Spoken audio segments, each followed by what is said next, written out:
Desiree, capítulo 2 de Bárbara Cartland. Ahora le parecía inútil e insensato convertirse en una mujer rica, cuando no había nada en el mundo que ella deseara. Recordaba lo mucho que su padre se lamentaba de su pobreza, y de cómo su madre hubiera querido tener lindos vestidos, y el dinero, que ella no quería ni necesitaba, había llegado tarde para servir de algo a sus padres, muertos un año antes. Tuvo que pasar mucho tiempo antes que ella volviera a reír de la forma en que lo hizo, al ver la expresión de Jimmy al oír la noticia. Lo único que se le ocurrió decir fue que ahora podían comprar una linda yegua que andaban vendiendo por ahí, la que finalmente fue comprada después de varios días de regateo. Con solo eso, Jimmy se había sentido feliz. Su tía Aline también recibió la noticia de la herencia de Cornelia en su forma característica. «Es una gran responsabilidad, querida niña», explicó con gentileza, «y debes pedir a Dios que te guíe en este asunto, porque vas a encontrar que será una carga demasiado pesada para tus hombros». «No quiero el dinero, ni la responsabilidad», había replicado Cornelia malhumorada. Fue una semana después de que su tía Aline dijo que ahora tendrían dinero suficiente para pagar a la señora O'Hagan para que fuera a ayudar en la casa 3 veces por semana, en lugar de hacerlo una sola vez, que Cornelia aceptó sin titubear. Para ella no quería nada, de hecho, hacía todo lo posible por olvidar la existencia del dinero. Era agradable, sin embargo, saber que podía pagar a los comerciantes en cuanto éstos le presentaban sus facturas. Ese fue el único cambio en su vida, que hizo su fortuna. Su existencia continuó tan tranquila como siempre, hasta que la muerte de su tía Aline lo cambió todo. Cornelia nunca soñó que la muerte de la mujer, anciana y tranquila, que había vivido en Rosaril con sus padres desde que ella podía recordar, iba a causar una revolución en su vida. Jamás imaginó que el viejo señor Musgrave, quien llegó de Dublín para asistir al funeral, escribiría a su tío Lord Bedlington en Londres para decirle que su sobrina estaba viviendo sola, sin ninguna protección. Solo cuando el señor Musgrave llegó, con instrucciones de Lord Bedlington de llevarla a Inglaterra, Cornelia comprendió lo que estaba pasando y se puso furiosa con él por haber intervenido. «Era mi deber, señorita Bedlington», dijo el anciano con tranquilidad. «Usted es una jovencita de importancia, y si me perdona por decirlo, hace tiempo que he estado pensando que debería ocupar su lugar en el mundo social al que pertenece». «Yo pertenezco aquí», gritó Cornelia, aun cuando sabía que lo que estaba diciendo había dejado de ser cierto. «Has crecido mucho y nos hemos olvidado de eso», comentó Jimmy cuando Cornelia le contó lo que estaba sucediendo. «Cumpliste 18 años hace 6 meses. El tiempo no ha pasado en vano. Ahora eres una joven dama, muchachita. Yo debía llamarte señorita y quitarme el sombrero al hablar contigo. Si te atreves a hacer tal cosa, soy capaz de golpearte», exclamó Cornelia furiosa. «Oh, Jimmy, Jimmy, ¿por qué tengo que irme de aquí? Amo Rosaril, es parte de mí. No puedo vivir sin ti, sin los caballos y los perros». A partir de entonces todo fue una pesadilla. Se había vuelto tan inútil como una niña en esos últimos días en Rosaril. Fue Jimmy quien se ocupó de todo, incluyendo su ropa. «No puedes ir a Londres con pantalones, muchachita», le dijo con firmeza. Por primera vez en su vida, Cornelia tuvo que preocuparse de su apariencia. Siempre había vestido pantalones, como si fuera un mozalbete. ¿De qué otra forma hubiera podido adiestrar a los caballos? Imposible vestirse como una muchacha mientras trabajaba con su padre y con Jimmy. Llevaba el oscuro cabello recogido en una larga trenza que le caía a la espalda. No se le ocurrió llevarlo sujeto en lo alto de la cabeza, como otras chicas de su edad. Tenían pocos vecinos, y los que habían eran casi todos hombres aficionados a la cacería y a las carreras de caballos, que no se fijaban en ella. En cambio, su madre estaba muy linda, aun mientras ayudaba en la casa o cultivaba el jardín. Algunas veces, cuando su padre ganaba en las carreras, llegaba a casa excitado como un chiquillo. Su madre corría a su habitación y empacaba sus vestidos más bonitos y mejor conservados para irse con él a Dublín, de vacaciones. Cornelia no iba con ellos, pero escuchaba los entusiastas relatos de todo lo que habían hecho.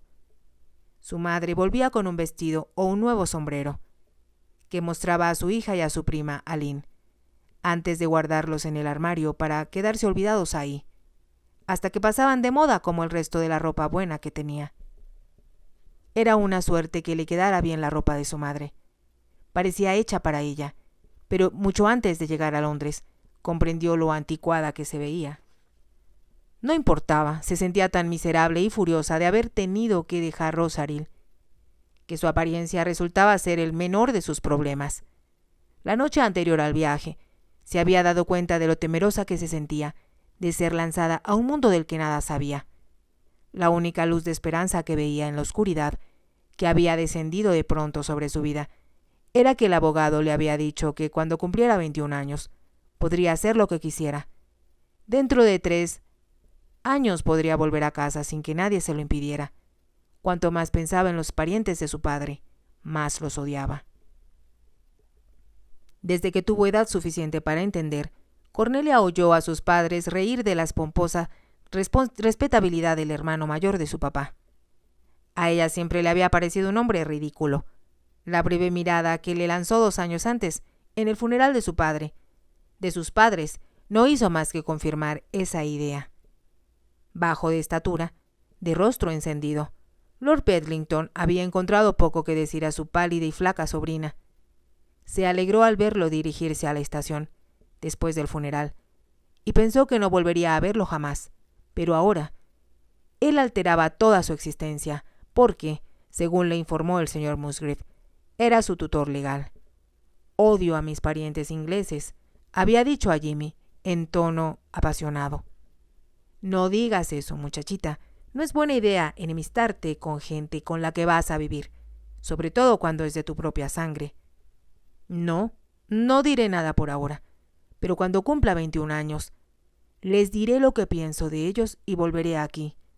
De nada servirá que digas cosas dulces con la boca, si con los ojos los estás mandando al infierno». Cornelia se rió de la advertencia de Jimmy, pero la recordó mientras se vestía para irse con el señor Musgrave a Inglaterra. Las enaguas que llevaba bajo el vestido la molestaban. Echaba de menos la libertad de acción que le daban sus pantalones. Su cabello estaba mal peinado, a pesar de todos sus esfuerzos por prenderlo en lo alto de la cabeza. Todas aquellas incomodidades eran el resultado de la orden de sus parientes de irse a vivir con ellos. En realidad no estaban interesados en ella, sino solo en su dinero. «Los odio», exclamó en voz alta, y vio en el espejo cómo relampagueaban sus ojos, de furia. Fue entonces que recordó las palabras de Jimmy. Cornelia abrió un cajón del tocador. En el fondo habían unos anteojos de lentes oscuros, que se había visto obligada a usar por 3 meses, una vez que se lastimó un ojo. Se los puso. Los anteojos ocultaban sus ojos y le servían como un escudo que la aislaría del mundo. El señor Musgrave, cuando la vio, comentó sobre las gafas oscuras. Ella explicó que le dolían los ojos, pero notó que él pensaba que estaba tratando de ocultar las lágrimas. Sin embargo, no le importó lo que él pensara. Cuando llegaron a Londres, Lord Bedlington los estaba esperando. Tras los lentes, Cornelia pudo observarlo mientras se dirigían a Park Lane. Su tío dio las gracias al señor Musgrave por sus servicios y le dijo que podía volver a Irlanda. Lord Bedlington trató de mostrarse amable con la huérfana. «Tu tía te presentará gente joven de tu edad», dijo. «Hay muchos bailes y serás invitada en cuanto se sepa de tu presencia en Londres. Te vas a divertir, querida mía». «Gracias, tío George». Cornelia estaba decidida a hablar lo menos posible para evitar cometer errores. «Hay muchas cosas que supongo que querrás aprender ahora que vas a ser presentada en sociedad. No debes titubear en pedirnos cuanto necesites o desees. El señor Musgrave me ha dicho que deseas que viva con ustedes hasta que sea mayor de edad». «Así es», reconoció Lord Bedlington. «Es lo que tus padres hubieran querido. Estoy seguro de ello, especialmente ahora que tienes una pequeña fortuna». Cornelia sintió que sus labios se retorcían en una sarcástica sonrisa. Así que su tío llamaba pequeña fortuna a las miles de libras que eran depositadas cada mes en su cuenta de banco. «Espero que te diviertas en Londres», decía Lord Bedlington. «Has tenido una vida muy triste. Perdiste a tus padres siendo muy joven, y ahora has perdido a tu buena tía». «Fui muy feliz en Rosaril», contestó Cornelia. «No sería posible que me dejaras vivir ahí. ¿Sola? Claro que no. Jamás permitiría yo tal cosa», exclamó su tío en tono agudo. «Puedo volver cuando sea mayor de edad, si lo deseas, pero mucho antes de eso te habrás casado». «¿Casado?», preguntó Cornelia sorprendida. «Por supuesto», respondió Lord Bedlington en tono jovial. «Todas las jovencitas se casan tarde o temprano, pero ya habrá tiempo de pensar en eso una vez que te hayas instalado y adaptado a tu nueva vida. Vas a encontrar que Londres es una ciudad muy alegre, y tu tía te presentará con las personas adecuadas». «Gracias». Cornelia se preguntó qué diría si adivinara lo que estaba pensando. Que no le interesaba conocer a las personas adecuadas, que solo quería estar con Jimmy. Comprendió que era mejor callar y familiarizarse con el nuevo mundo en el que ahora se encontraba. Su tío se aclaró la garganta y después de un prolongado silencio dijo: «Estamos pasando por la plaza Grosvenor, querida mía. Como puedes ver, las casas están muy bien construidas». «Sí, ya lo veo», contestó Cornelia. Había un leve congestionamiento de tráfico frente a ellos, y el carruaje en el que viajaban casi se detuvo mientras salían del parque numerosas carrozas que se incorporaban a la corriente del tráfico. Cornelia podía ver a sus ocupantes. Las mujeres se veían resplandecientes con sus boas de plumas y sus sombreros de anchas alas adornados con flores. Casi todas llevaban sombrillas decoradas bellamente. «Me veo ridícula junto a ellas», pensó Cornelia, y sintió que se le encogía el corazón. Avanzaban de nuevo con lentitud. De pronto escuchó a su tío lanzar un ahogado juramento, mientras miraba con intensidad hacia afuera, a través de la ventana. Ella también se asomó y vio que del otro lado de la calle un elegante faetón amarillo y negro acababa de dar vuelta a la esquina. Fueron los caballos los que llamaron la atención de Cornelia. Eran alazanes con algo de sangre árabe, revelada en los arqueados cuellos y las sensitivas fosas nasales. Los animales, briosos y sobreexcitados, eran manejados en forma soberbia por el hombre que conducía el vehículo, un joven moreno de anchos hombros, que llevaba un sombrero de copa ladeado y un gran clavel rojo en la solapa de su chaqueta. «Qué guapo», pensó Cornelia.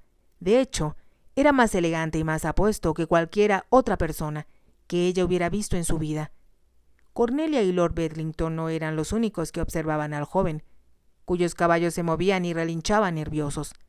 Los transeúntes se habían detenido para observar la vieja lucha entre el caballo y el hombre.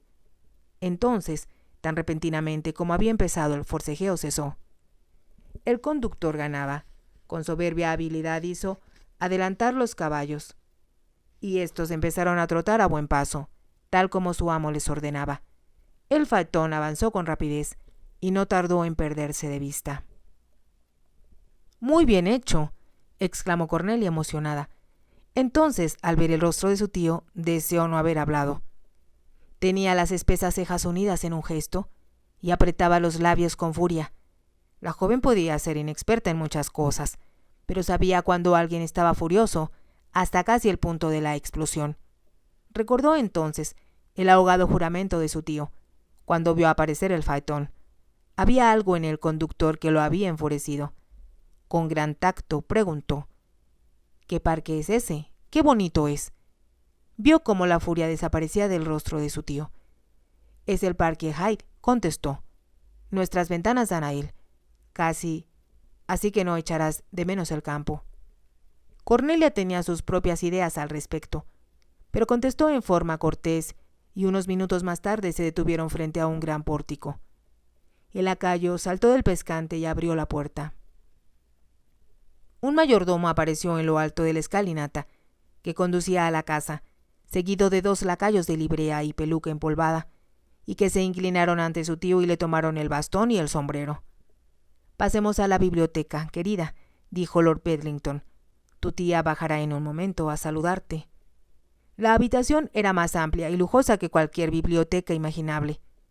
Había pesados cortinajes de terciopelo sobre cortinas de muselina blanca, cubriendo los altos ventanales, sofás y sillas tapizados de satén y brocado, así como grandes espejos de marco dorado entre los anaqueles de libros que cubrían los muros.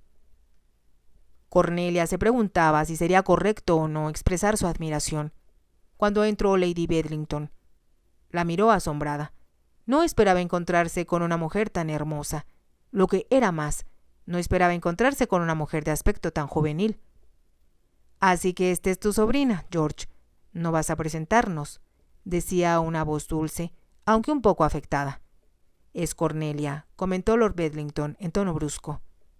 «Mucho gusto en conocerla», musitó la joven, extendiendo la mano.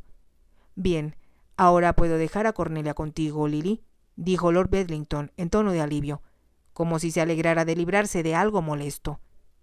«Desde luego, George, será mejor que vayas a palacio. Veas al Lord Chambelán y hagas arreglos para presentar a Cornelia en la última reunión de la corte». «¿Tratan de decir que me van a presentar con el rey y la reina?», preguntó Cornelia con repentino horror. «¿Es necesario eso? Yo preferiría que no lo hicieran». «Por supuesto que tienes que ser presentada», afirmó Lady Bedlington. «Tendremos que darnos prisa para conseguirte un vestido adecuado, pero lo lograremos. Supongo que querrás comprar ropa nueva», dijo mientras sus ojos recorrían el anticuado ajuar, que debió haber sido elegante cuando menos 5 años antes. «Sí, claro que quiero ropa nueva», se disculpó Cornelia. «No es fácil comprar cosas en Irlanda. Además, nunca tuve tiempo de ir a Dublín». «Será mejor que ordenes un carruaje para nosotras, George», sugirió Lily. «Tan pronto como Cornelia haya descansado, iremos a las tiendas».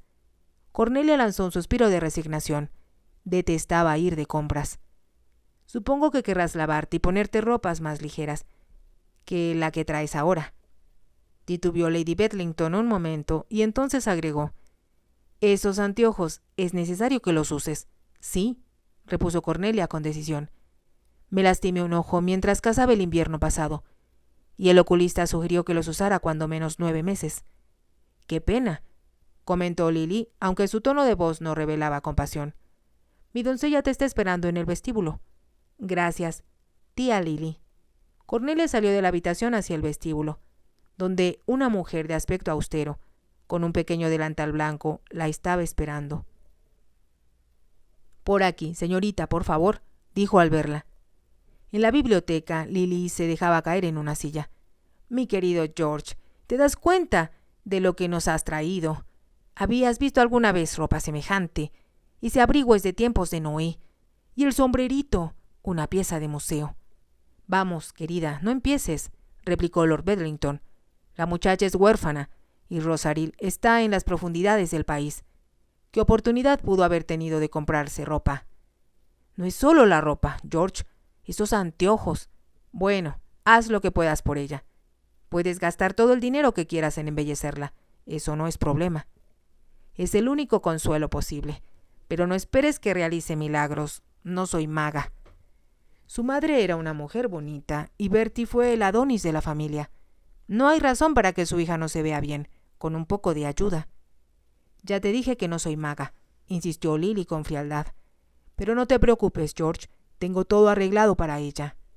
Lord Bedlington caminó hacia la puerta. Se detuvo y titubeó, con aire de incomodidad. «Supongo que habrás hablado con Roehampton». «Sí, hablé con él, y le dije todo lo que me ordenaste. Pero no olvides que vamos a presentar a una debutante, y él es el soltero más codiciado en Londres.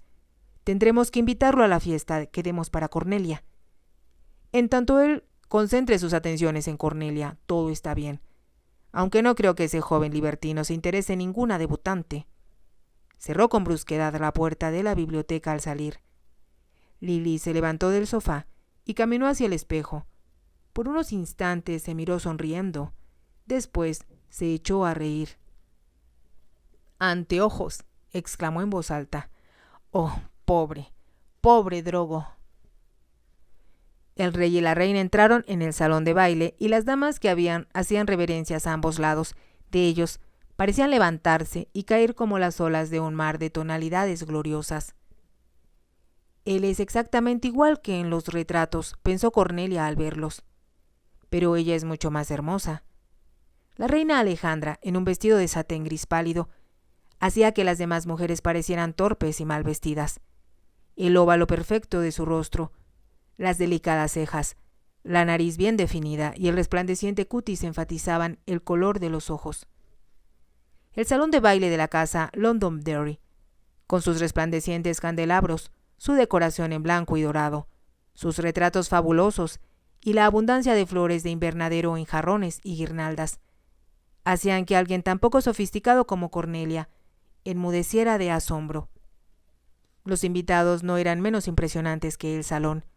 El brillo de tiaras y collares de diamantes, esmeraldas y zafiros era casi deslumbrante. Sus elegantes vestidos hicieron comprender a Cornelia lo poco que sabía de modas y lo ridículo que debió ser su aspecto al llegar a Londres.